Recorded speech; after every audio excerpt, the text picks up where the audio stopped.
Greetings, everybody! Welcome to another PVS League of Legends stream. Today, we're going to be looking at RIT Orange versus JMU Dukes. And I'm your caster, Salmon. And I am your caster, Tony, and it is looking to be an interesting setup within these matches today. Very interesting setup indeed. Do you want to know something interesting about oranges? Please, tell me. Do you know that orange as a color, or even the word, never existed before the discovery of oranges? It is great. They just call it yellow or red. Really? I did not know that. Do you want to know a fun fact about oranges? What a fun fact about oranges? They go 6-0. They do, in fact, go 6-0. I have to mention RIT Orange has gone 6-0 in this current bracket. And our opponent, JMU Duke, is somewhat of a bit of an underdog. A bit of an underdog, we'll say. They have gone 2-4, but they have won 2. So they do still... They could be trying to make it to a tie, and even positive. Yeah, unlikely as it is. Big RT Everyone fan likes here. a comeback story. RT fan here. It could be our downfall. You know, we have won 6 games in a row. Our hubris might get to us. Undefeated. Maybe the ego is growing too big. The orange is growing too big in its diameter. Too big in the diameter, indeed. How do we feel about Worlds so far? Have you been watching Worlds? I'm a bit of a slacker. I'm sorry. I have been watching the slacker. Oh my god. Oh, I think we're gonna move into draft immediately. Okay, RT Orange on the blue side, while JMU Dukes on the red. In our first ban is going to Jarvan the Force. After a defeat of 0-9 in Worlds, Jarvan has gone on a 5-game win streak in Worlds. So a Jarvan ban is a good choice here. Really? Why has Jarvan been doing so well? It's just good. It's a good neutral jungler that can combo into a lot of other champions, especially if you have a very big team-wide ultimate. And a Viego PlayVS ban coming from JMU Dukes, a very, very good bans from them, targeting a best player on RT Orange. Or Urgot ban from RT Orange, probably also a mastery targeted ban. And they have banned Viego and PlayVS so far. Looking for the 3rd ban right now.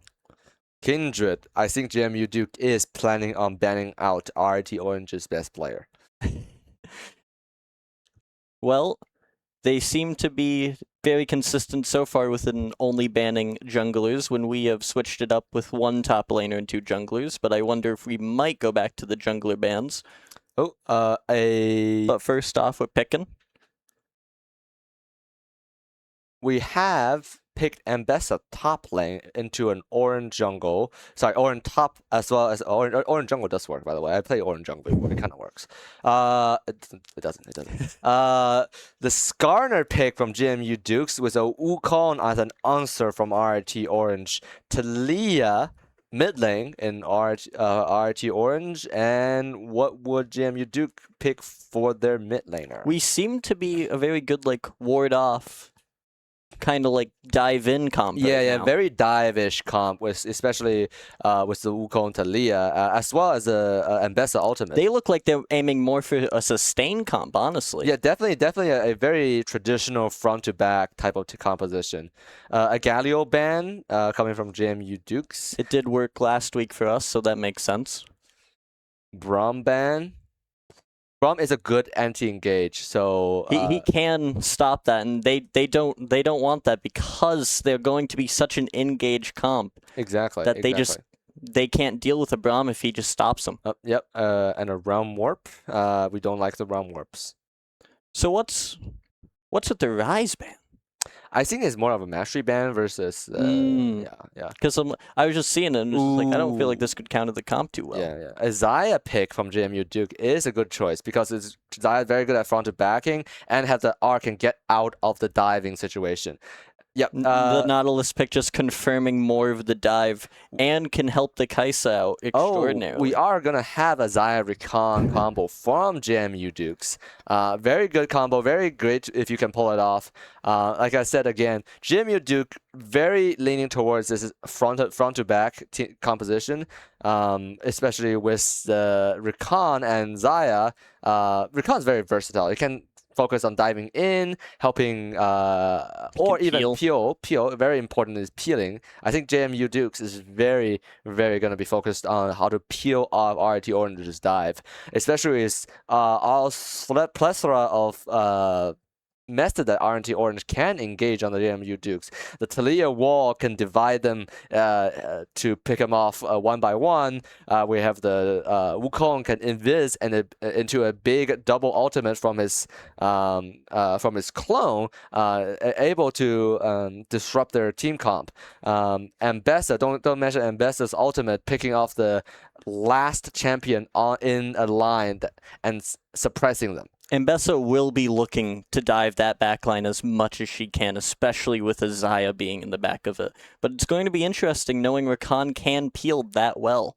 What's also interesting, I find, is both supports have great roam potential.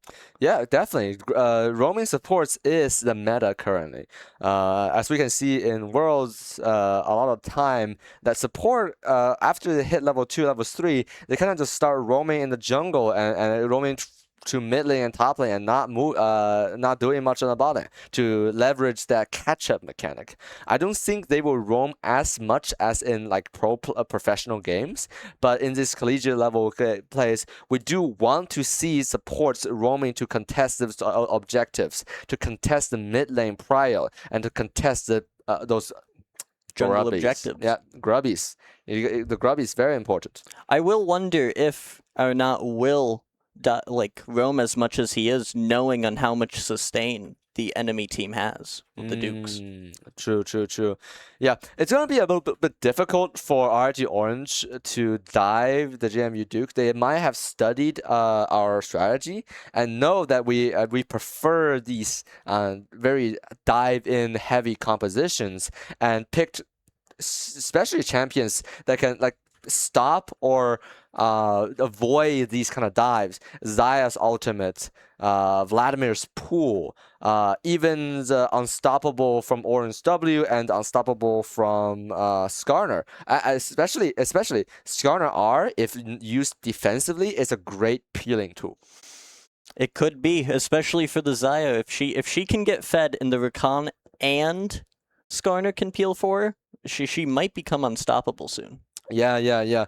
We do have a slight worry on the Kaisa. The Kaisa is a very good team dive ADC, but it is not as good as killing tanks as some other ADCs. And looking at how tanky JMU Dukes is, we have Skarner and Orin, especially as the Orin upgrades. We don't want JMU Duke to scale into the late game, since JMU Duke does have a better scaling potential than RIT Orange. So we really want to just dive in, get as many kills, get as many objectives as possible, go quick. Yep. Chop. Make sure that they can't get the scaling that they need in order to succeed. We'll probably want to stack Drake. We probably want to get that Otacon. Do you know that Otacon have the team who got Otacon has an 87% win rate in Worlds? Really? 87% win rate in Worlds. Why is that? The Otacon is such an overtuned objective. It's incredibly overtuned. Whoever gets Otacon, it basically wins the game. Well, there are catch-up mechanics. It is like team with an advantage throwing on Otacon.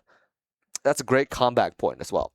But Otacon on average, if you acquire Otacon on average, that's a 2,700 gold worth of XP and adaptive force coming from these empowered flowers.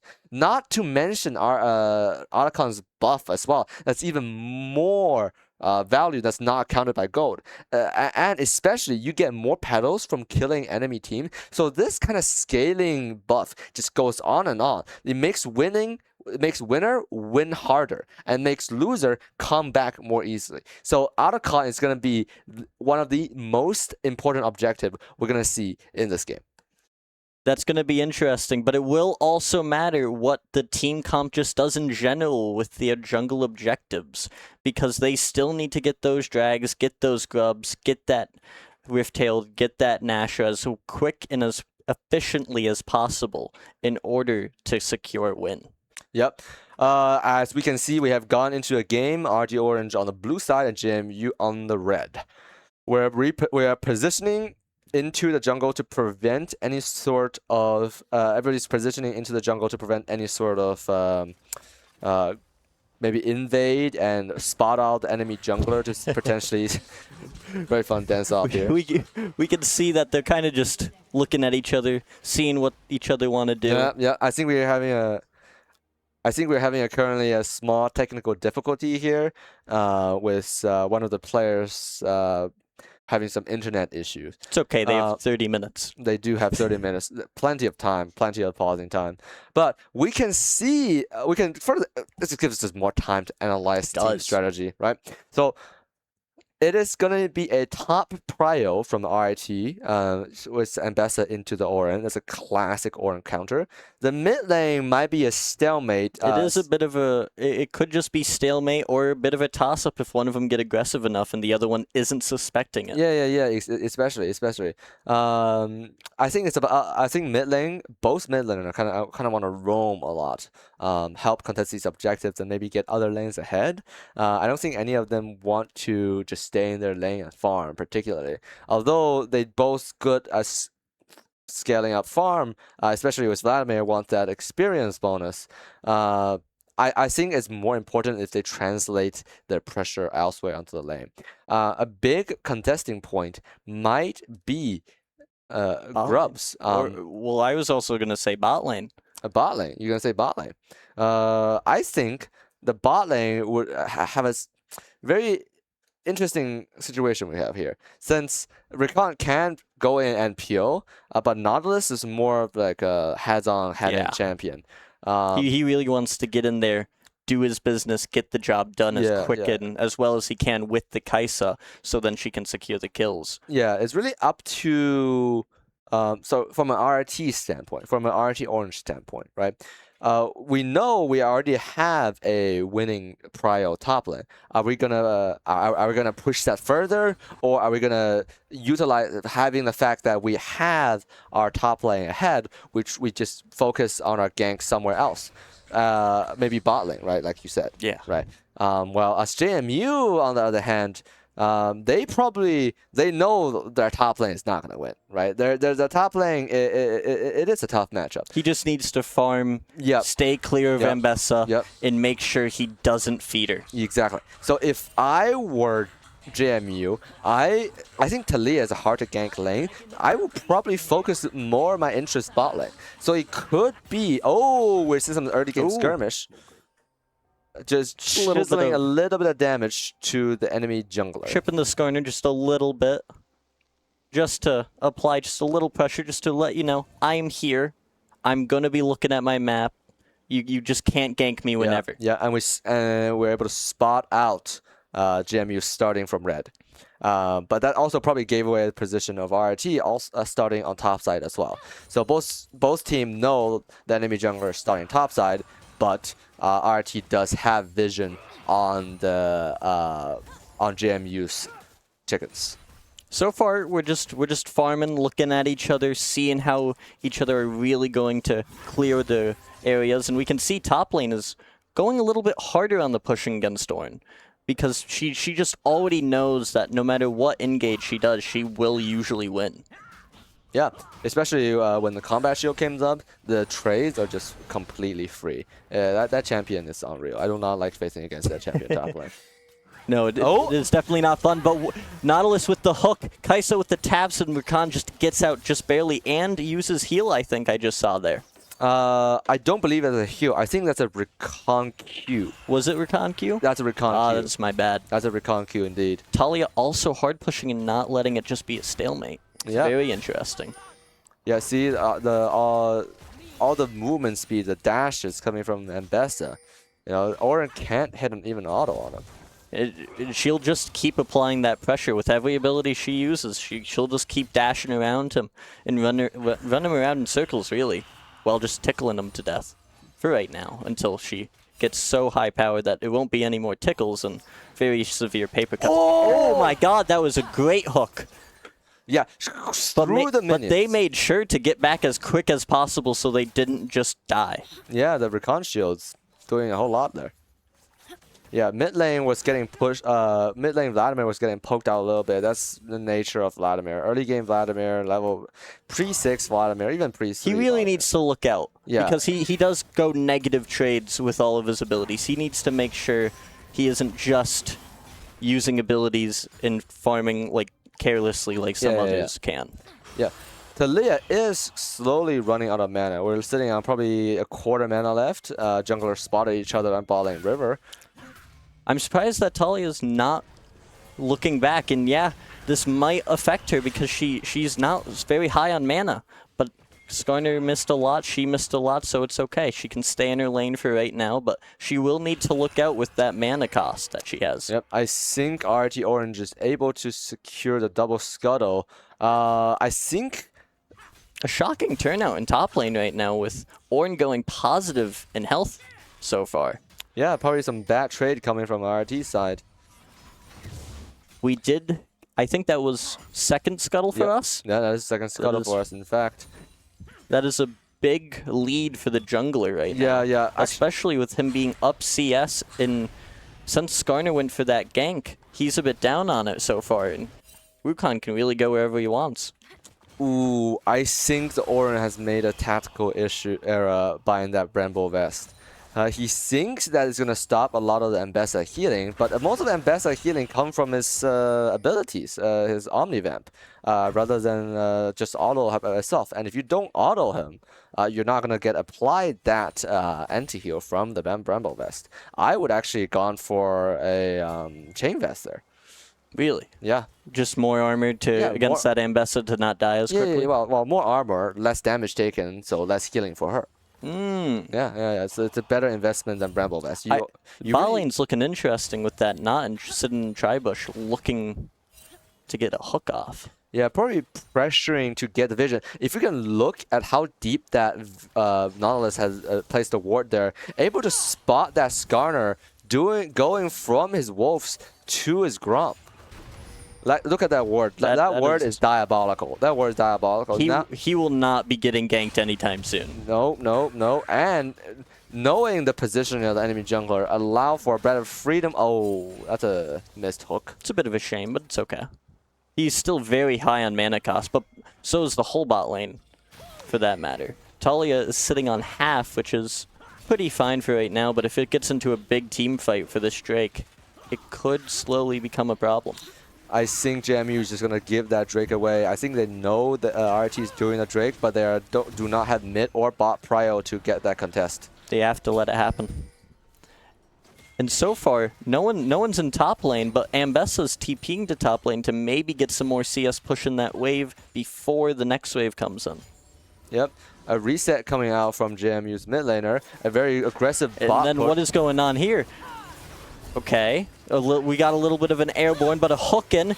Oh, the root just kills Nautilus. That destroyed all of his HP. Yeah, all that collected feather from Oh, this is looking dangerous for Kai'Sa, getting airborne rooted. Will she? Okay, she pop barrier. Oh, and she gets the kill. That might be an overstep from Dias and Rakan from the JMU spot lane. Rakan is able to get out, but Xayah was not expecting the burst from Kai'Sa's mark finish. I don't think Xayah expected that at all from Kai'Sa to just obliterate her as well. Yeah, I think that's a W finishing the mark, doing more damage than she expected. And then Ornn's building in bushes. Oh, see, a Chain Vest coming out. Now it's going to be very difficult for this Ambessa to do any damage to the Orin. He's becoming more and more sustainable, and she needs to make sure not to get hit when she's burning like that. She just needs a black cleaver, though. One black cleaver, then lane's over. Fortunately for her, Bramble Vest and Chain come first. Yep. We can see a Nautilus sitting in the top. Yeah, he's patiently raiding, but I don't think he can really go anywhere with this. Unless Skarner can push in, then maybe he'll... Ooh, he can find an entry now because they don't vision. Ooh. Ooh, oh, that's a good flash. That saved her. If she didn't get flash, she would have instantly died. Oh, no. The Vlad gets it. And the Root took in the Root. Oh, but the Wukong came in a little too late. Yeah, and the feet of warfare going to JMU. The Vladimir pool able to catch that Talia in the last second there was pretty clutch for JMU, bringing their score back to the board from losing that dragon. So far, they are up in 2 kills, but not up in that much gold that I would have expected. Yeah, I think it's more due to the jungle and mid CS difference, especially also their CS difference across the board is favorable towards RIT side. And now we're also getting the grubs, which will be a big detriment to JMU and their tower-taking abilities. Yeah, even though JMU is up ahead on kills, all these important objectives are going to RIT. It might nip them in the butt later. It's going to nip them in the butt later. Oh, are we looking... Oh, a little bit of a push or no? No, I think they're just going to feel each other out right now, try to do little trades. Try to do as positive little trades as they can. Death by 1,000 paper cuts type of strategy. Yep. A back from Kaisa and bot lane. The Kaisa didn't back from last fight, so she has to stay here and able to catch that wave. And she is low on mana and probably high on gold. She really needs that back as quick as she can. Yep. We can see 2 players moving for a bot side. They are going to get spotted by the ward. The JMU bot lane is looking to play it safe. And we can see that. Oh, the Skarner might be going in on that Talia right there. Oh, that's a pin on the wall. Pin, and then can Vladimir Vladimir capitalize on this before? Yup, she did. The Vladimir getting 2 kills in such early game is able to push that advantage further and further ahead, especially with the 4 stack on the Dark Seal. We do not like to see that happen if I was RIT. It is slightly dangerous to use, but if he's going to keep getting value like this, this will be a tricky play against him. Yeah. Especially knowing that 2 other people on the team are also sustainable. Yeah, I think JMU is going to be looking forward to push that already existing advantage mid lane. See if they can utilize this mid lane advantage to get the next objective dragon, which is probably going to spawn in 2 minutes. And we can see, like we said, it was going to be a toss-up mid, and it truly has been. They're not going even. They are trying to go at each other's throats. Yep. Talia has finished last chapter, but Vladimir has a blasting wand. That AP difference is quite a lot. Another big difference is the Kaisa and Xayah's CS. Even with them both having a kill, that CS will be causing a detriment later. And those minions, if she can push in another wave or 2, she will get a tower plate and another gold advantage. Yeah. And we can see just more trades. I don't think they're going to go in too hard right now.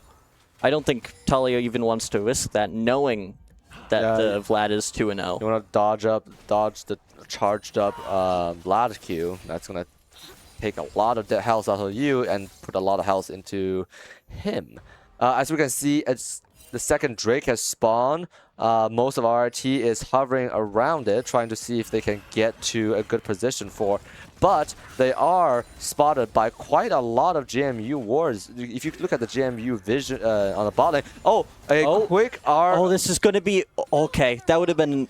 Ooh, the pick goes off. Yes, now they can secure Drake better. The R from the Vladimir is able to finish him off, giving a numbers advantage to JMU for this dragon. It's going to be a tougher dragon if Orange even wants to go for it at this point. They might have to just give it. They might. They are spotted. Both teams are spotted on vision. Will Maxander go for the steal? He will go for the steal. Will he make it? Oh my god. House. So close, and he does get punished for it, unfortunately. He does get punished for it. I am in my opinion, I don't think that was a worse steal. Even if they steal it, it's only a second drag. They already have one drag on board. It's not that important to steal it. Maybe it would be better to translate that to the opposite side of the map. But it could be also a commitment thing, since he's already bot lane. It's going to be hard for him to get that other off-map advantage. And we can see that bot lane backed in top lane. Ornn is winning against Mbessa, which is a very big surprise, honestly. Well, I think it's mostly because Mbessa haven't finished Black Cleaver yet. This early game winning on the side lane is not really winning, since you only have one kill, and that's probably due to a gank or some sort, or even if... Oh, an Eclipse coming out from Mbessa. I wouldn't have gone for Eclipse here. I would have gone for Black Cleaver. This is going to be more of a risky play, but can we see it pay off in time? The Wukong looking for a gank, but Vision is there. And W he's just blocking. stopping. Yeah, W blocking. Oh, and he's allowing the tower dive, and Skarner. Oh, Skarner gets blocked off by Talia. Good play. That's a good play from Talia. And a good play from Ornn. Ornn's W able to stop Mbessa's... he perfectly did that unstoppable to make sure Mbessa didn't get away from his tower more than he already was. Yeah, Mbessa's R did not connect. And so Nautilus looking for something here. Hook onto the hook was a bit risky, knowing that Kai'Sa was a little bit rooted, but she does still get a lot of damage off on that Rakan. Yeah, R expanded by Xayah, able to get that out, countering act the Nautilus R. But Nautilus R will be coming out faster than Xayah R, so we'll see if in the next fight. And Xayah doesn't have R for Nautilus potentially. And you can see flash that hook here. He is really wanting that next one, but he misses the hook and gets punished for it by the Rakan, and the Xayah just takes half of his health away. Kai'Sa, okay, he gets away. Kai'Sa, I was thinking maybe needs to hit them a little bit, which she now is. Might get the kill. She does get the kill. Nautilus can maybe tower dive to make sure Kai'Sa gets another kill, but it might not be worth to have Xayah get that extra kill alongside Kai'Sa. These missing hooks coming from the Nautilus is not not looking very good for RIT right now. They're currently only 1k go down, even though having three less kills on the board, probably because they're better CS. But even that is slowly getting whittled away by JMU. And we can see that Mbessa is also still just taking even trades with that Ornn, which is going to be very dangerous for her. She needs to try to get that win. Yeah, without Black Cleaver, it is very difficult to deal damage to anybody that's stacking armor. The Eclipse buy might seems like a good idea, since the usual trade bass, especially for like a battle, like a more AD bruiser type deal. Without the armor pen, you're not gonna do any physical damage to Ornn.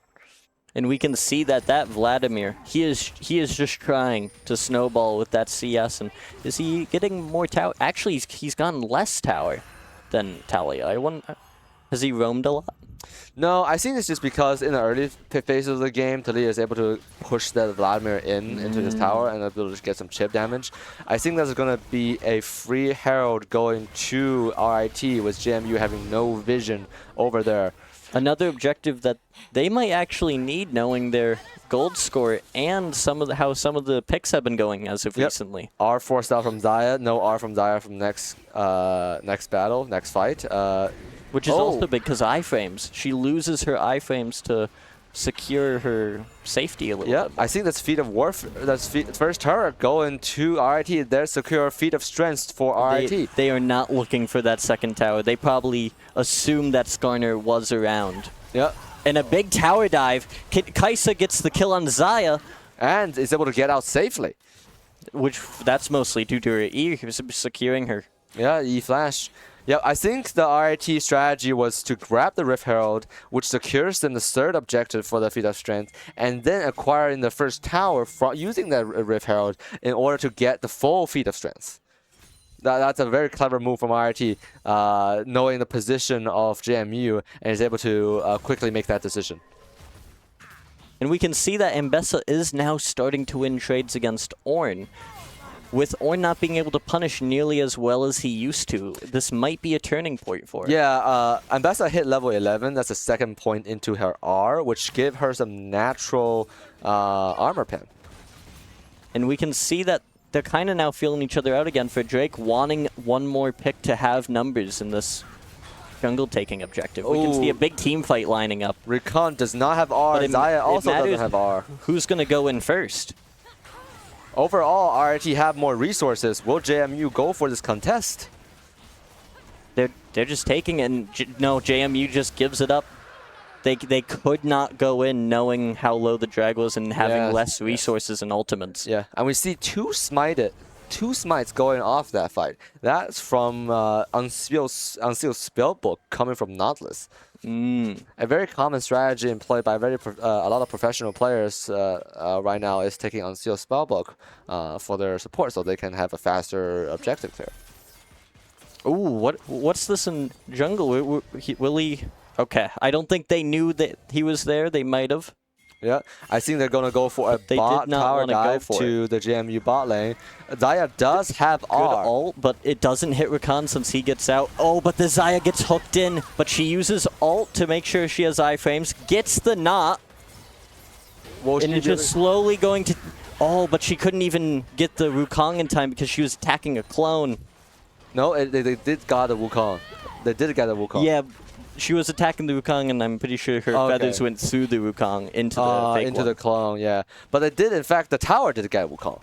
It did. The tower did get Wukong. I don't know if Which is going to still be value for Xayah. Yeah, but now we're looking at a big tower dive on the opposite end for the bot lane. Yeah. I would say that a tower dive from RT was a little bit poorly executed. They didn't probably communicate well whether Xayah have R or not. And expended a little bit too much for just one Xayah kill, and unable to secure that bot tier 1. They probably won that kill as quick as they could. They were very ambitious. Yeah. We can see that Talion and Bessa are in two different sides of the lane right now. It seems to be that we are starting to switch up our lanes so far within the match. Oh. The jungler is trying to look for the Ambessa, but I don't think they're able to catch her. She's just too slippery. The Xayah doesn't want anything from the Knot, making sure that she is trying to stay as far as possible, but just making sure Knot stays with her. Yep. And we can... Yeah. The RT's control words are everywhere on this map. They're able to get so much information on JMU. Knowing where the junglers and the rest of the team are, it's hugely important to setting up for the next fight, especially with Otacon spawning at 20 minutes. Yeah, I was about to just say, Otacon spawning in. This is going to be a big objective for them to know. And need a pick probably to take so they can have numbers again. Yeah, if you look at the vision comparison around Otacon right now, we can see that JMU have more vision than RIT, probably because of the words expiring from RIT's side, but JMU has a better, more secure, a more defensive vision, which are currently being cleared by RIT with 4 and we can of them see Skarner's just trying to back him off the vision, but it doesn't matter when there's 4 people and he's just 1. Yeah, Talia seems far, but she does have her wall, and he's able to ride that wall into the fight if necessary. Talia could get caught out and being a little bit far away from her team from the other side of River. Yeah, both sides are hovering around this Otacon, both sides having vision there. 2 words to just, It looks like they might be crashing down on Ambessa, which could be very dangerous for her. Big fight. Ambessa gets away from almost all the CC. Dodges the Rakan airborne and the Skarner ult. Skarner now does not have R, and Ambessa still have hers. Even though without Flash, she's able to take somebody out of the team fight. And she can... Sometimes the flash is needed, especially with Ambessa, knowing that she can keep dashing it after every ability. Yeah, yeah. Both sides is trying to hover around it, and Ambessa doesn't have TP, but decided to go on the other side of the lane, see if she can get some advantage while people are wasting some tower time. Take value. Yeah. Split pushing is it's a big thing for top laners. Yeah. As much as they can. If the objective cannot work out for them. Oh, is RT gonna give this away? This is going to be big for JMU if they can get Otacon, especially without any resistance, which they are receiving a little bit. RIT slowly trickling in, able to They are connect. slowly just getting the Wukong down, but the orange coming in, which means this will be a 5v4, but Wukong, you ult it, and then the red team, they still take a JMU with the ult from Nautilus going through Skarner and into Rakan, but Kai'Sa also getting some kills with the Skarner getting a kill as well. Kai'Sa's currently at 5-0. RIT is able to pick up some kills from that fight, but Otacon is a 1-4-3 for RIT, but it's still giving this that. This could be dangerous with Skarner still on the map. Yeah. But 3 dragons going to RIT, putting them at sole point, forcing JMU have to fight them on the next drag. That might be important. They will be big. We do have to remember that JMU does have the Otacon secured, giving them a almost 3k gold advantage here, putting them actually above in gold compared to RIT. They do. RIT really needs to look out for JMU's advantage right now, making sure that they just can't get collapsed on or caught out in locations. Yeah, JMU need more better vision deeper into RIT jungle, looking to see if they can themselves get a pick before the next Drake. You really don't want that Infernal Soul going to RIT. Especially knowing that they are dive comp, which can just increase that damage. Yeah, increase that burst damage value. But we can see that their sustain is looking like it is working, the little front and back strategy that they are having, because they keep getting those 1 to 2 picks before objectives. But we can see that Wukong is he's looking for a little bit, but not. I don't think he wants to greed too much. Yeah. RT is desperately trying to look for some picks here, but I don't think they are. I don't think JMUs want them to get this. The first Oran upgrade coming out towards the eye edge of Xayah. That's 1,000 gold, which will be big for Xayah, knowing that she is the ADC, of course. And this can turn more fights around. Yeah, that's 1,000 gold worth of value going to Xayah right now. Like, it's very deceptive, right? RT seem to be a quick fight happening in top lane. A little bit of a fight, and Wukong will also come in, but Kai'Sa also ults in to make sure that Skarner dies and gets the kill, making her 6-0. Oh, that's a great pick on the JMU jungler. Even though there's no objective up, they're gonna be able to force, maybe take away some of the pressure off of the map. Vlad doesn't even have wards in that bush, so I don't think he even knew Wukong was there. If he pushed up just a little bit, it would have been very risky for him very quickly. Like I said, RIT's vision is doing way better than JMU's. Having most of the topside vision covered, they will be able to look for a Baron here if they desire. Just trying to clear out JMU's vision, trying to get that information warfare started. They are getting scared on how much information RIT is having, especially knowing that they are usually positioning their information around the newest objective that will be coming up. Yep. I think RIT is going to look for the scuttle in front of the Baron, trying to... They're also playing that information game with that ward and the scuttle. Yep. Yeah, but no real vision on the bot side for either team. Just a couple of wards here and there to secure some of the important choke points. But what's going on? I'm sorry, I got stun locked there.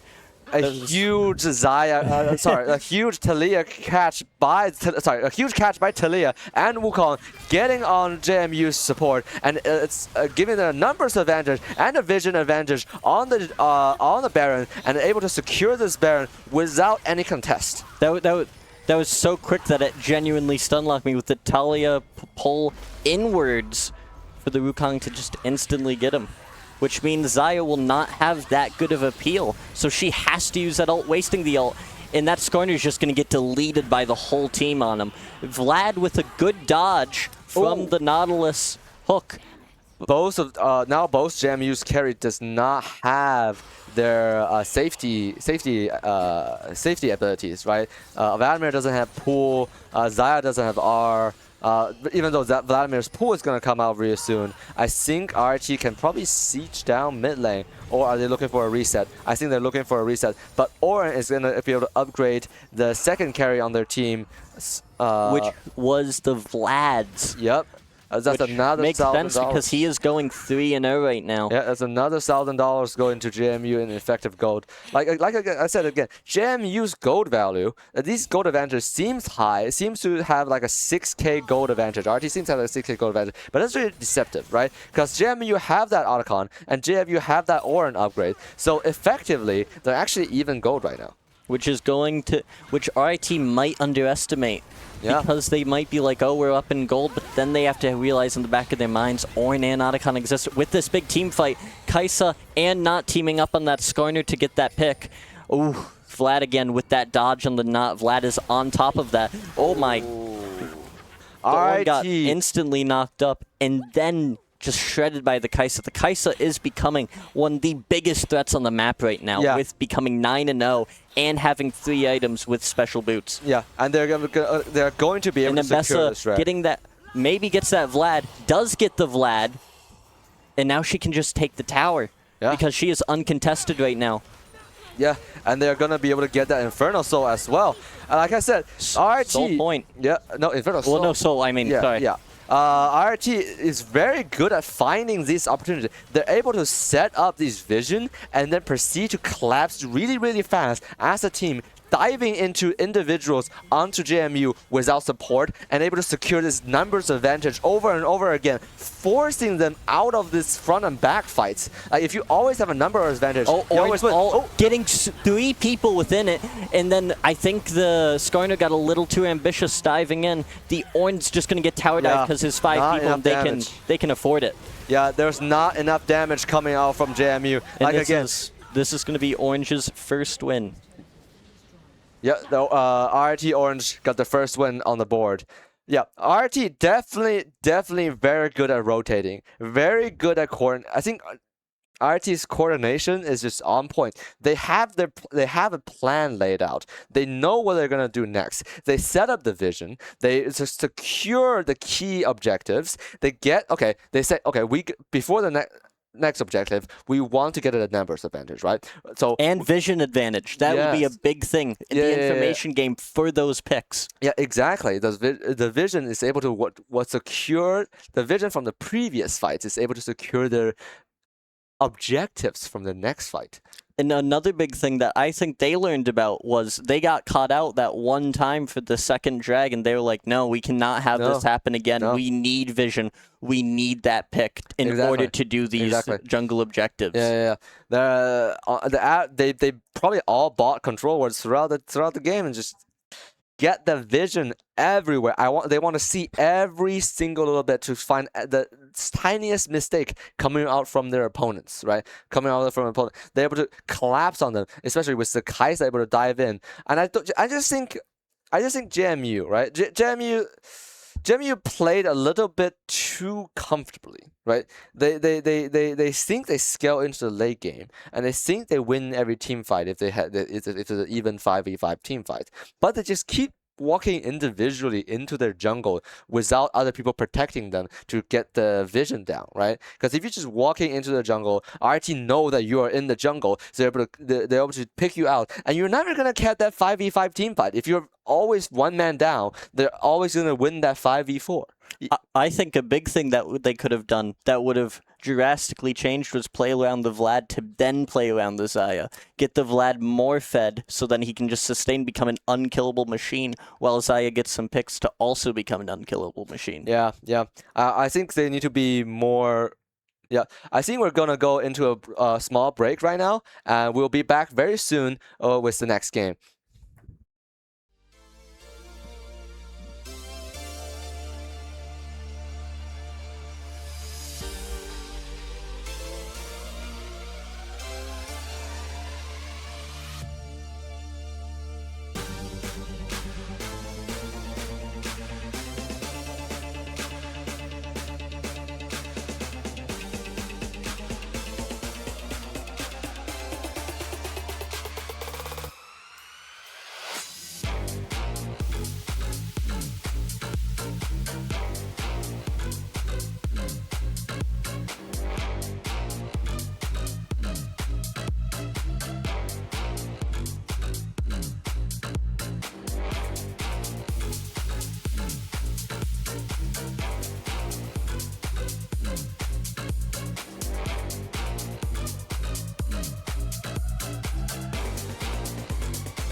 And we're back, baby. The second game of RIT Orange versus JMU Dukes. How did the first game go? It was interesting. The dive comp did beat the sustain comp, which would have been a toss-up because the sustain could have just outlasted if they lasted long enough within the match itself. Yeah. Now we're jumping straight into the draft of the second game here. Let's look at what's gonna go. Let's look at what both team decided to pick here. And really, it's a big deal because it either is winner takes it all, or we have a tie and then we need a tiebreaker. Yeah, we do. There is an opportunity of moving on to the third game. Let's see what they pick here. All right. We currently have a ban on... Oh, sorry. We're experiencing a little bit of technical difficulty, but we are back right now. We are doing fearless draft, so previous picks cannot be picked by either team. Standard ban, just like last time, probably based on mastery. We have a Dr. Mundo going to JMU Dukes as a top laner, which is going to be answered by Aatrox. Very good Dr. Mundo counter, especially in lane. A Pantheon versus a Nocturne. I think that's an answer to Nocturne, where both teams can just have a global ult to reach to different corners of the map. Aurora mid with a Galio. I think that's going to be a very, very difficult lane for Aurora here. And let's see. And we can see that the bans aren't changing until now with the Karma ban. They are really staying as close to the normal bans as they can, knowing jungle is a strong lane for the RIT Oranges. And Braum being a ban because they might be going for another dive comp. Yeah. I think especially with the Nocturne Galio, it's gonna be a global dive comp. They're gonna ult. The Galio is gonna ult on top of the Nocturne R. It's a very difficult dodge and very strong engage. Very lethal too. Very lethal, yeah. Because what are you supposed to do? You're knocked up. You can't see. Yeah. Nocturne stabbing you to death. So true. And we have a Corki Nami bot lane. Okay, the Corki will get strong, especially with as Enchanter, but I don't think they were gonna be able to reach Ezreal. Ezreal is a bit too long ranged for JMU Dukes. Ezreal is a very squishy, very, very slippery champion, right? You can even build Frozen Heart on that champion, and you can't really hurt them as an AD assassin or like an AD bruiser if you just have a Frozen Heart build on it, right? And Aurora's going to have a hard time roaming down as well to help out the Corki. Yeah. Knowing that she's probably the only one that can really reach him. Yeah, it's going to be a very difficult game And Galio has great roam potential. Yeah. Especially with his ultimate, and Nocturne could help capitalize on those situations. Yeah, it's going to be a bit of difficult game for JMU Dukes. Of course, RT Orange it's probably gonna try to leverage the fact that they have Nocturne Galio. Nocturne Galio, crazy combo. They're able to split the map but be at everywhere on the map simultaneously, which is kind of insane. So I think what JMU Dukes need to worry about is getting split, right? JMU, they were getting caught out a decent amount of times last match. They do need to organize a bit better, have some vision, and really make sure that they don't have the one outlier. The only outlier that can truly succeed is the Mundo. The Mundo does push, you know?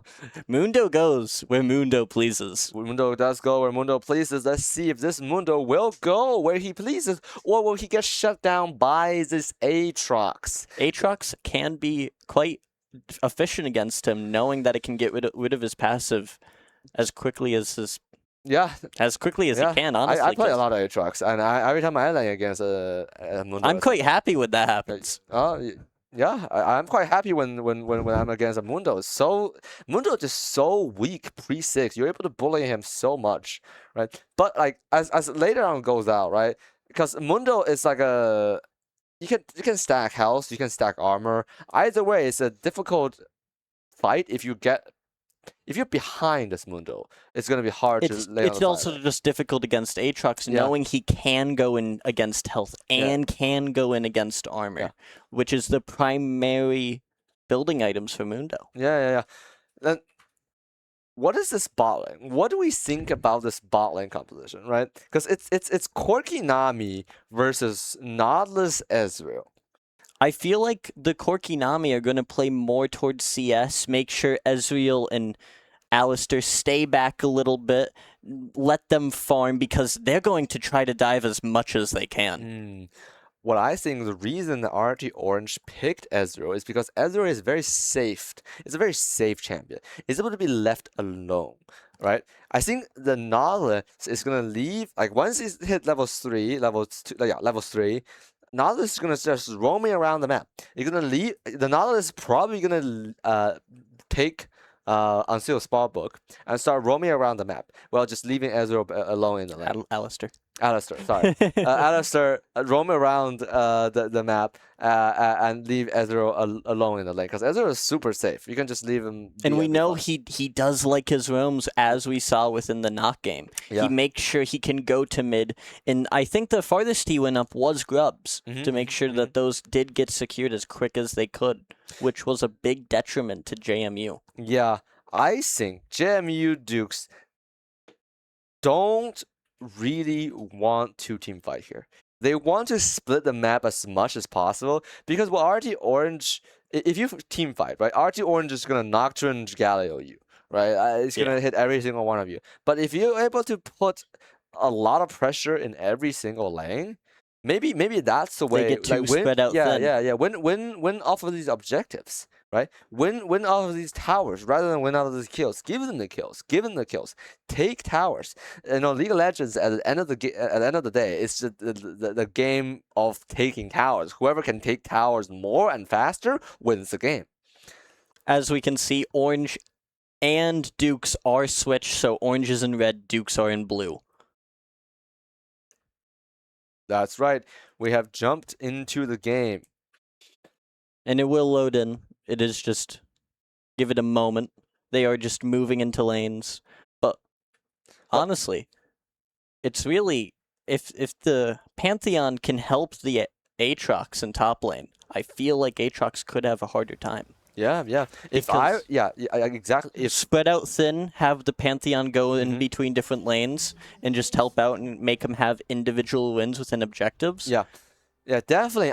I'll agree with you. JMU's win con is this Mundo. If JMU's jungler, the Pantheon is able to pass top and give as much resource to this Mundo as possible, that's gonna be a big threat. Are you sleeping on my Corki? Well, I'm not sleeping on He's a sleeper kit pick, dude. Yeah, but I just don't think Corki is able to pull off that much here, especially with the Nocturne, the Galio, and the Alistar, right? You're an ADC, you're ADC in this kind of game, right? You're just gonna see. It's not like how much damage you could do. It's like how long can you live. Ezreal definitely could live very long. Which will be a bigger thing for that Pantheon to go in and make sure bot lane can succeed. Because like you said, it's about objectives for JMU. Oh, we have a bit of bush cheese coming out from JMU, maybe. Oh, I guess not. Oh, maybe it's just a little bit chip damage. Ooh. Very aggressive. The Alistair is saying back off from the CS. Let Ezreal keep farming against you. Yeah. I think RIT is going to try to push for levels 2 here. They're trying, but the Alistair is stopping them from doing that. And we can see both get level 2 almost simultaneously in the mid lane. Oh, I think RT is going to do something on the bot side as they hit level 2, but JMU they are just pushing the wave, Ezreal tickling the Corki, who is still level 1, which can be a big detriment. Yeah, just hitting these Qs, poking them down. And they are just, I think they'll just keep doing the same thing. Oh, and Top's just mimicking bot right now. Yep. Pushing in, doing damage. Mundo did also hit level 2, though, which is the big difference. Yep. Both jungler passing bot, and neither of them know each other is passing bot. So we might have a situation where both of them encounter each other without knowing they're there. But we can see that RT does have a ward in the tri bush down in bot lane. Oh, and we can see Okay.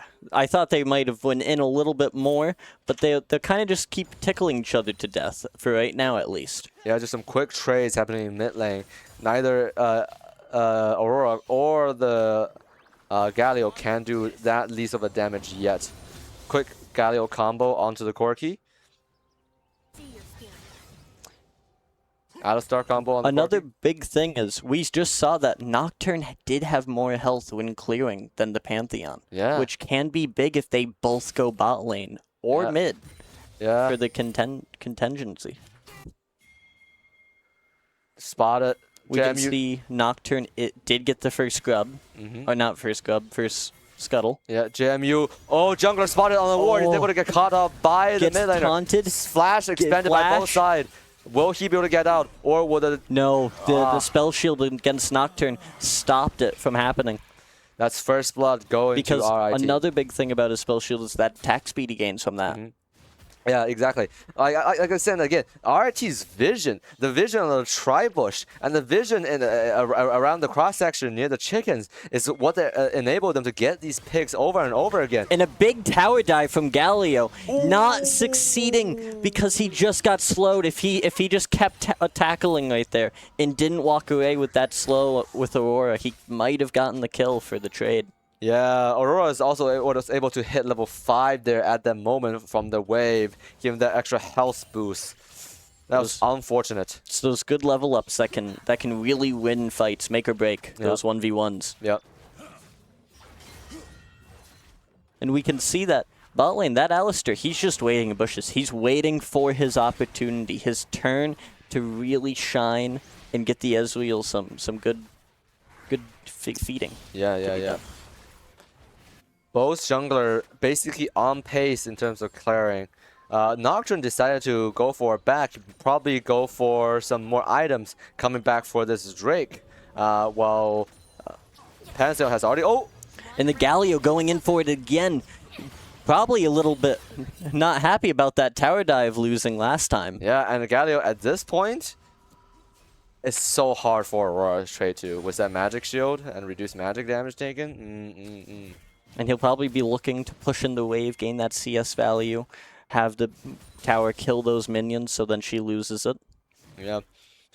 Both jungler are playing for bot side a little more. I would actually expect it... Soloing Drake, a little bit risky here. Oh, I think they do have mid prio and bot prio, so I think this Drake is actually for free, especially when JMU doesn't really have vision on it. They probably expect them on there, but... And another big thing that we just saw was the Aatrox was level 6 before Mundo, threatening the Mundo just a little bit more for those few seconds. Yeah, now both mid laner have ult. Galio have this roaming threat. I think Galio is going for that AP Galio like we see last week, that was able to one-shot people from a bush. It was big. It was big. He just did not care. He became Mundo. He went where he pleased to help the team and just shredded everyone that was in his way. Yep. I see the Pantheon is hovering around top side, going for that. We also see a little freeze by Aatrox here. Yeah. That's probably maybe a perma-freeze there. I think Pantheon is able to secure that second scuttle on the top river, and maybe use that into a help. Nope, it decided to go back to his full clear. Very dangerous, very dangerous. Both Nocturne and Galio have ult. This is going to be looking risky for any ganks in the future for JMU. Yeah, the combo is ready. What also seems to be possible is bot lane just they are staying extended for the duration of the match right now. Yeah, but look at the vision. They have the entire they can river. see. They see everything. But Pantheon ult can still happen. That's right. Pantheon ult can happen out of vision. So I think they just bang on the Alistar's W so to bump him away, and Ezreal can eat away. I think RT's bot lane is too safe for Pantheon to gank. Especially with the cryo they have right now, so they can also just shred him in the meantime if they really want to. RT's mid laner moving towards top side. Gonna get spotted by Aurora. Well, Grubs will be up somewhat soon. Not too not too soon just yet, but they might be already looking for that information warfare for that right now. Yep, Grub has spawned, and RT have mid and top prio. Support roaming up. JMU support also roaming up. And we can see the Nocturne already going on the Grubs while the Pantheon's distracted in mid. Yeah. Which might not be good for their... Oh. And then we have the Nocturne ult, but not the Galio, which makes sense because he is right there.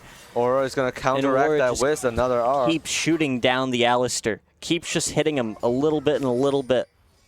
Yeah, that's Nocturne ult expended from RIT as well. And then what is it? Okay, the Galio just using Q. Hits the E on Pantheon, but also with the Alistair coming in. But that's unfortunate kill because Galio just can't capitalize with on the Alistair. Yeah, the Alistair flash WQ combo right into the Pantheon Q. That's a very unfortunate engage from the RIT side, but does put JMU back to the board. So if either of them get another kill, that is feat of warfare going to them. And he has to back because he is very low on mana. And another thing is they only got one Grub. Yeah, they did only get one Grub, so the Grub objective is still up for grabs. Which can be big if JMU can get like maybe a sneaky capitalize off, but the information warfare is big with but we can see on the map that RRT does not have any vision around the Grub. Maybe they have given it up, or maybe they're just trying to predict what the enemy jungler is at. Maybe they care about getting that. But the Drake's a little bit more. Yeah, the Pantheon is looking to gank bot with the ult ready. Going in right now. Bubble expended. And this is very dangerous for Ezreal, knowing that he doesn't have the safety of Alistair. But the Corki can go in, Nami with the ult, and then Galio helping him with the ult, but cannot get it in time. He taunts, he Qs. They single out the Pantheon. They're just going to kill him to death. They're going to shred him. I don't think they're able to catch him. But the Pantheon E is able to soak up most of the damage, and that is feat of warfare going to JMU They didn't get behind him in time, and I don't think Alistair had knockup. Yeah, Aurora expended ult there, hoping to catch a Galio, but Galio was just out of range for the Aurora ult to connect. And that Galio and Alistair, they are just stopping right there, knowing the number game is not advantageous for them. Yeah, knowing Galio's on the bot, knowing Pantheon on the bot side, RT is able to secure this Grub for free. That is quite of an engage. And Nocturne gets another scuttle.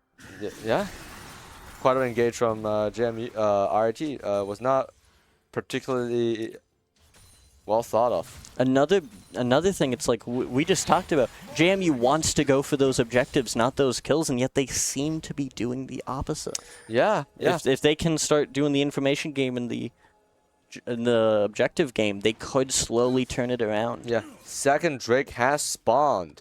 RT does have vision around the intersections near, so they know it's happening. Will they go for the contest, or will they give? Looking at the positioning of the Nocturne, RT is probably just very willing to just give this Drake and scale off even harder by just farming. He wants to farm. He wants to get kills. He's okay with letting a Drake go, especially just after getting Grubs. Yeah. Yeah, it's still 2 objectives for RT versus 1 objective at JMU. RT still have the chance of getting feat of strength. We can also see, like, Ez1 to go in on that Drake. He really wanted to try to pick off that Nami and just couldn't. He is looking to get more kills. His aggression is slowly going. Yep. Nocturne ult is back online, but Pantheon ult is not. So whatever Nocturne ulted, Pantheon would not be able to support him. Support his team. Okay, Mundo is just playing behind tower. I thought he might have been backing. I think he's...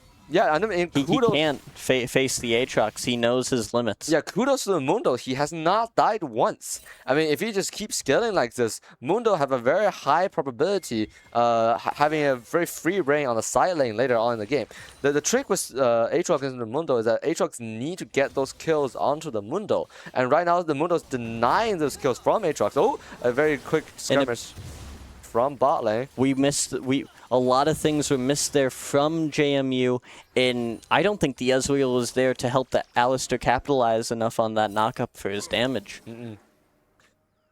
No, Ezreal's, even though Sheen is finished, which put him at his biggest power spike ever, it's not very aggressive anymore. Yeah. He kind of is cooling down, but he wants to go on that Nami, and Corki is just but the ult from Nocturne confirms the Nami kill, and will Drake be... I don't think Drake will be up soon, will it? No, will not be up soon. It will take a while. Oh, Aurora spent an ult trying to get away. Ulting the Galio, but the Galio not caring, knowing he can just face that AP champ like a hot knife and butter. Oh, they're able to catch Corki between the first and second tower. That is huge. A stagger death of the bot lane. Big tower dive, and now bot lane has even more cryo with... Yeah. I thought maybe they took the tower, but I just realized 4 plates. Yeah.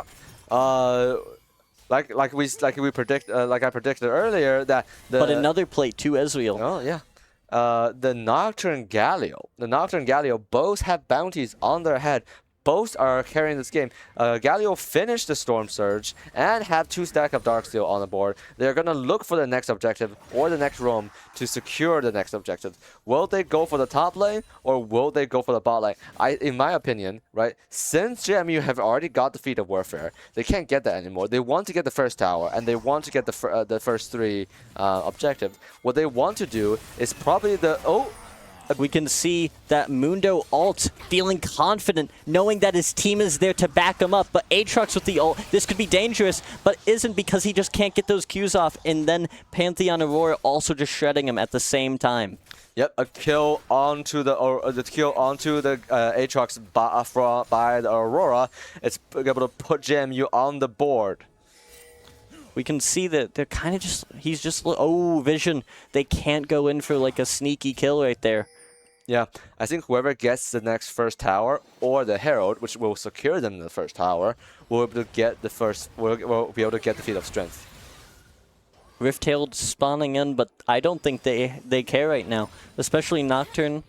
No, he is going mid now. It looked like he was about to go bot and just farm a little bit. Yeah, RIT does have most of the vision control in the top lane river for this Rift Herald, and their entire team is collapsing onto it, clearing more vision.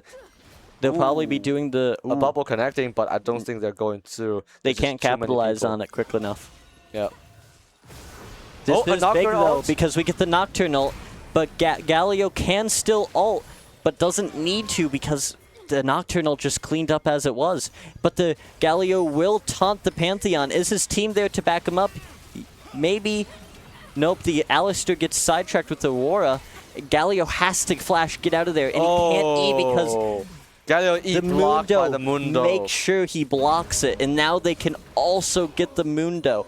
I mean, not Mundo, get the Alistair. And with this, Aatrox does get the top tower. Yep. He made sure to not just waste his time, die with his team, instead go for another objective. Yep, that's first tower going to RT. So whoever gets the next objective, if RT gets the next objective, that will be Feat of Strength going to RT.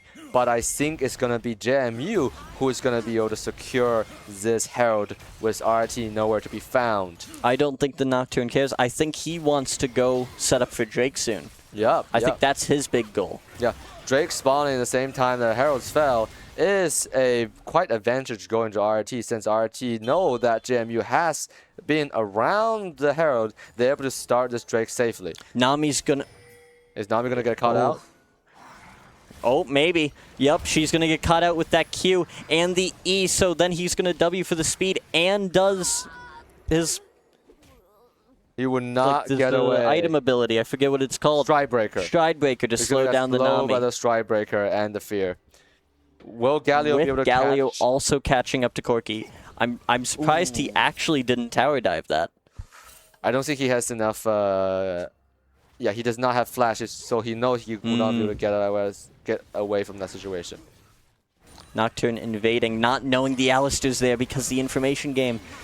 And then they're just going to start slowly shredding the Pantheon. Yeah. They can't do anything, though, especially with Aurora ult. Yeah, most of the damage just soaked up by Pantheon's And E. they are just slowly getting the Alistair, but the Galio ult. But the Nami also ults as a counter. But Nami will get caught out from the Galio, not realizing how close she was. Aurora gets the Alistair. They team up on the Nocturne to get him. Yeah, that was a lackluster fight from RIT. Knowing that not everybody on their team is there and not enough information, they decided to go in anyway. Maybe a little bit cocky. Taking an interesting move, also cocky, like you just said, trying to get that Mundo, especially knowing 4 of JMU's teammates are just right there. Yeah, Mundo have his Warmox finished. It's going to be a bit... Nocturne trying to get the steal. He does have ult. He does have ult. Nocturne does have ult. We have TP from Aatrox and Alistar. We could see oh my god, he stole it! He stole the Mountain Drake. He's able to kill and he's going to... Pantheon. He's slowly... Corki going for the Aurora. I mean, Nocturne, Oh, they are able to get the Nami. They're able to get the Nami, the Drake, and the Pantheon. This is a huge engage, huge team fight by RIT. The double TP by their top lane by their mid lane and their support is with the Nocturne ult are into the fight to steal the dragon, able to secure them 2 kills as well as the feat of strength. And now this is, yeah, like you just said, it is feat, but with an extra pick from the Nami, because once again, the awareness with no vision is just so low. Ezreal trying to get that kill, but I don't think he got the crit off that. No, I don't think he does. RIT now feat of strength, 2 kills ahead, but most importantly, 5 kills ahead of JMU. It's going to be a very difficult fight for JMU to crawl back. I think the next pivotal point for this team comp is going to be Otacon, which will be spawning in bot lane. And he'll be spawning very soon, only in 10 seconds, I'm pretty sure. 10 seconds. In 20. Otacon spawns in 20. But Nocturne staying in top lane in his red. Yeah. And will reset and probably then go to Otacon. Yeah, if I were JMU, I would actually put Mundo in the top lane, try to get as much towers as I can. Trying to harass. I don't think JMU is able to contest this Otacon that well. Maybe let RT tank that Otacon damage and maybe go contest it at the last second. And just send somebody to the top lane to get as much gold objective bounties as possible. Try to split the map. And we can see that RT Galio is does actually coming get down. Caught out. RT Galio does get caught out. Which will be big for JMU in taking Otacon. But we do know that Nocturne does have some good stealing abilities. He did steal that drag. We do see the Aatrox behind the behind JMU line. Oh, JMU using the Rift-Tailed as another form of pressure. Yeah.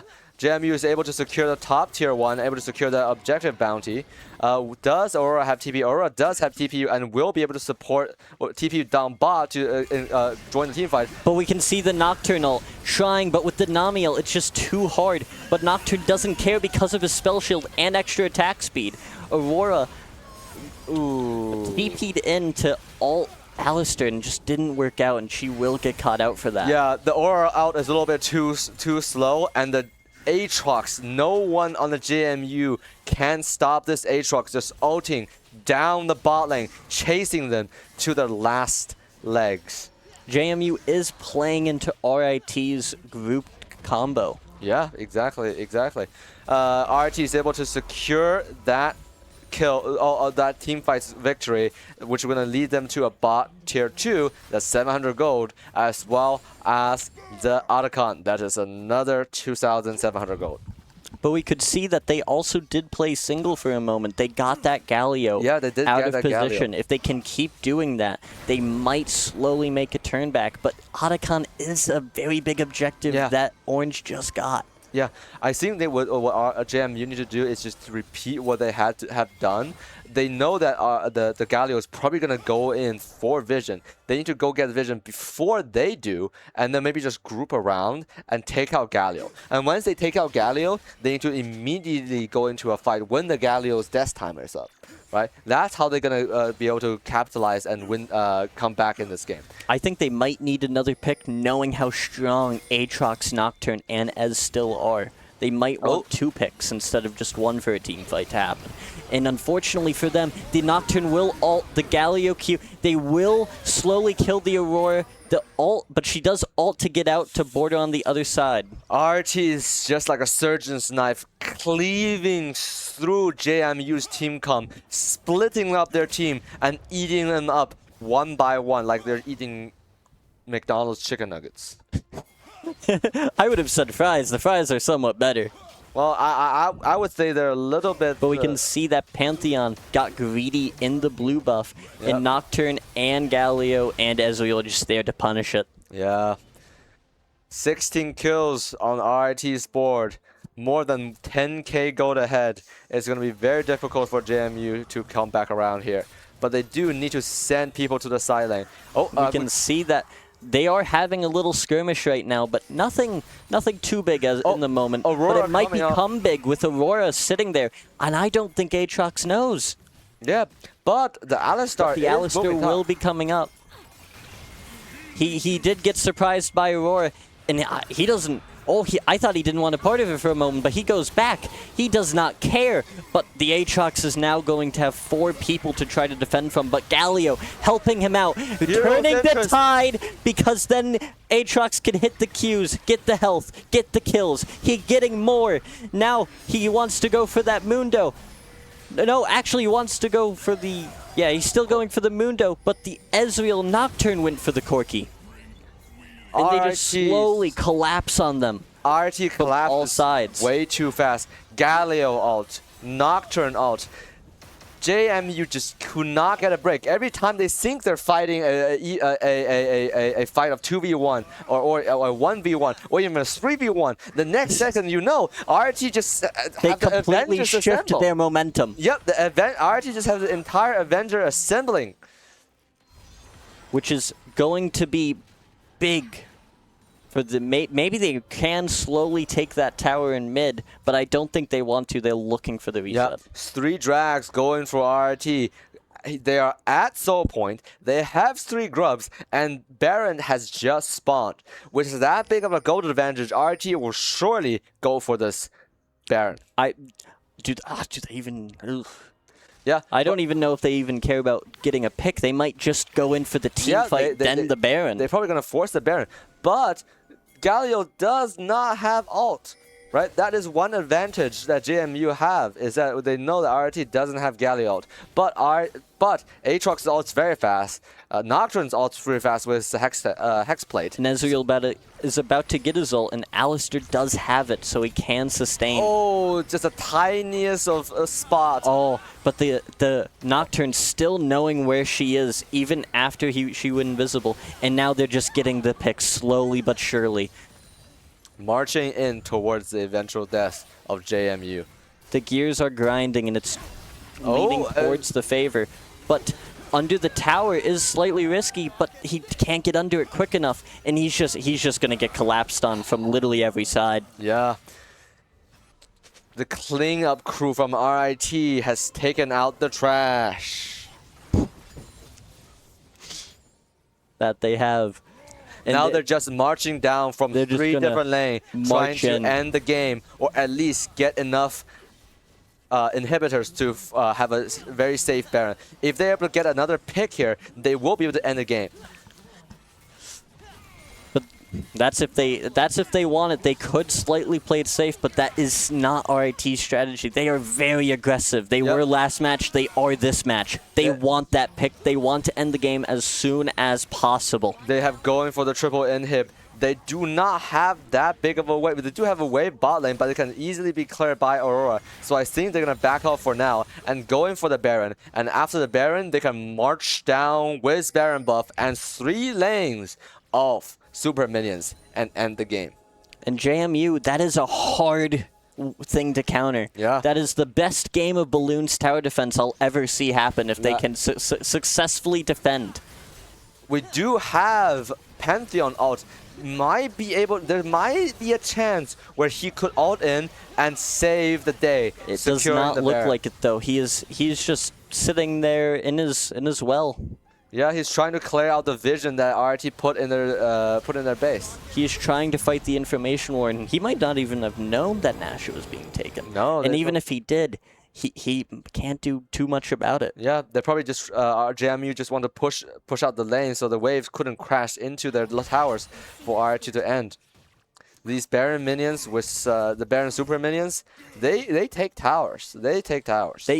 And they shred you at the same time if you get in their way. Yeah, it exactly. is very, very dangerous to try to defend against it, especially knowing that the whole team is going in different lanes to make sure there is much Baron buffs as possible. I think RIT is just going to march down mid lane, trying to end the game here. And JMU looking for some opportunity to save their base. Maybe with these two towers. They need to clear this wave fast. Letting the minions do the work, but they want that kill. And they're looking at Mundo for it. With the Aatrox engaging on it, but they aren't able to get it too much because Mundo is just that tanky. And we can just see the minions, they're just slowly taking it. Yep, one tower down. And looking for the last tower. This is becoming very dangerous for JMU. Last tower down. Aatrox the Aatrox. The Aatrox ult, the Nocturne ult, the Galleon ult. Everyone's using resources, and it doesn't matter. They even went in well for a second, the Nocturne, and it just doesn't matter. The ace going to RIT is going to be able to secure them the game. And thus, this session. 2-0 RIT Orange versus JMU Dukes. And that will solidify a 7-0 win streak right now for the season. Undefeated. Which is very big, and hopefully that ambition will not grow too big. Yeah, JMU put up a good fight, but RIT's coordination and the execution on their team fights, especially with their Nocturne Galio combo, that was Lisa. We have seen them pulling this off 2 times now, two weeks in a row. Whoever's next in line for the chopping block need to figure something out to deal with that. They're able to just turn the team fight, turning a 1v1 into a 1v3, 2v3 into a 2v5. This is ridiculous. They need to play characters that can shut down momentum, get picks to stop RIT, and also they need to have an information war, and a good, clean information war to stop their own jungle from getting invaded. And becoming RIT's territory. Yeah. All right. I think that's it for today's broadcast. Thank you guys tuning in for watching. This is Salmon and this is Tony, and it was good having you here. See ya. We'll see you.